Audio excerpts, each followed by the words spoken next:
Tonight we're going to hear from Preetha Shekar. Now Preetha is quite an interesting lady. Firstly, she's a very nice human being, and I would listen to every word because every word is very well thought about. She runs Red Giraffe, which specialises in providing training and development programs around change management, leadership. Each program that she runs is actually designed to suit an organisation, so it's not generic. So it's really quite interesting. Within each of your hands and each of your dreams, you hold the power to either have your organisation soar or to have your organisation plateau. Henry Bergson, late 1800s, early 1900s, said, "To exist is to change." Think about that. To exist is to change. That means when you stop changing, you're dead. How awesome is it that we're alive? To exist is to change. To change is to mature. To mature is to create oneself endlessly. So really, when you think about it, change is a creative process. And here's my belief for you and for me. We are all like sponges. We can learn whatever we want, whenever we want, and we can master it. But specifically for you, over the last couple of months, I've trashed it out into a very simple 5-step formula, which I just will give it away. And here is my commitment to you. You will use this not just within your company, not just within your role, but you will find yourself giving it away to people you care about, your family, your colleagues, your manager, whoever. The simple 5-step process which will guarantee successful change, personal or professional. Step 1, clarity of vision. Step 2, leadership amongst management, or leadership amongst people. Step 3, your ability to present and speak in a manner that builds momentum and breaks walls, breaks resistance. Step 4, conspire for each other's success. It doesn't matter if you're a leader, if you're a manager, if you're a team member. Honestly, your titles do not matter. Conspire for each other's success like it is your last moment. And lastly, celebrate the wins, whether it's big or small. And if you're a leader within the organization, then notice the successful behaviors that have come about as a result of this change and incorporate it and embed it into your organization. But there is more to it, and I'm going to tell you that if the goal is not in the context of your timeline, your personal timeline, it is like a half-charged battery. Anybody into bikes? Yeah. I love bikes. Hayabusa, the fastest road bike in Australia. It's a beast. It's awesome to ride on. And we're going to belt it. And guys, I want the motorbike noise. Ready?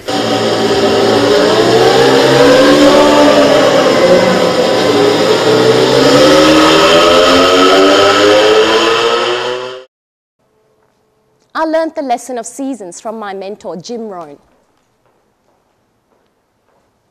He said, life and business is like seasons. Seasons are set. There is nothing we can do about it. But here is what you can do. You can change yourself. This is the lesson of seasons. Hang in there when the winters are long. Hang in there when the winters are tough. The spring will come. And along with it will come the opportunities. Take advantage, take action. In summer, look over your organization. Look over your family, like a shepherd would over his herd.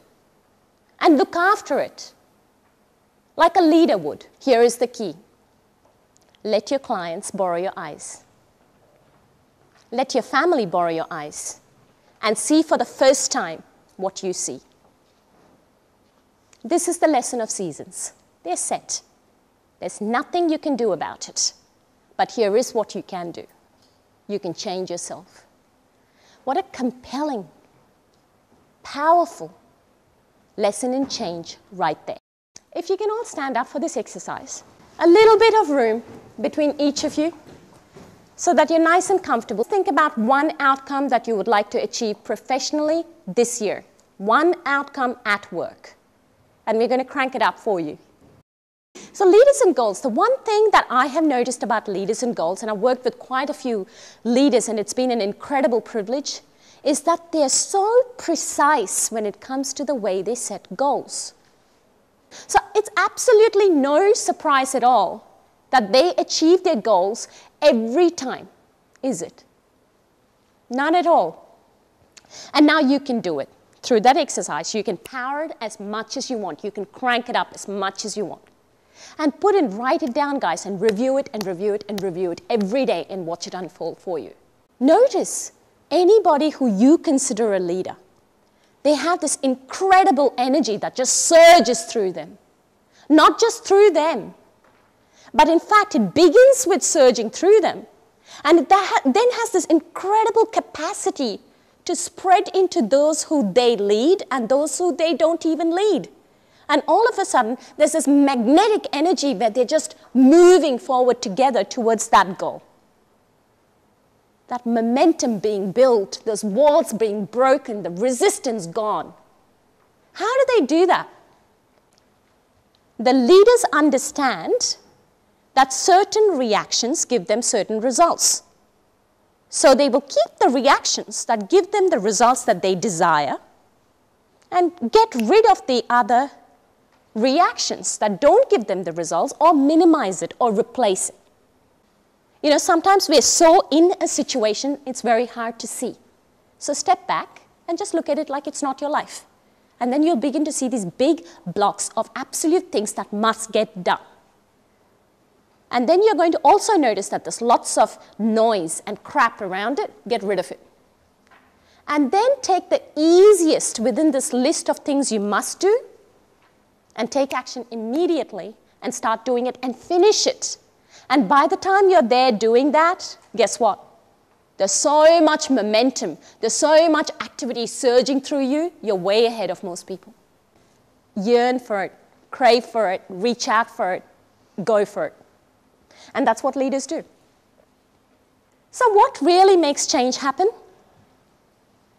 Emotions and sensations that you link to an experience will either make change happen or not.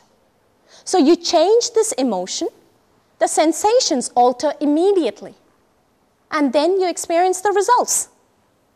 I don't know who your role models are. Generally speaking, if I asked you now to think about your role models, it might be your mother. It might be a teacher. It might be an old boss. Maybe it is someone you don't know personally, but someone you studied from. Maybe it is somebody like Steve Jobs. Maybe it is somebody like Mother Teresa or Nelson Mandela. Whoever is your role model, notice this. They have incredible presence about them, incredible congruence about them. They have this incredible vision, which is bigger than life.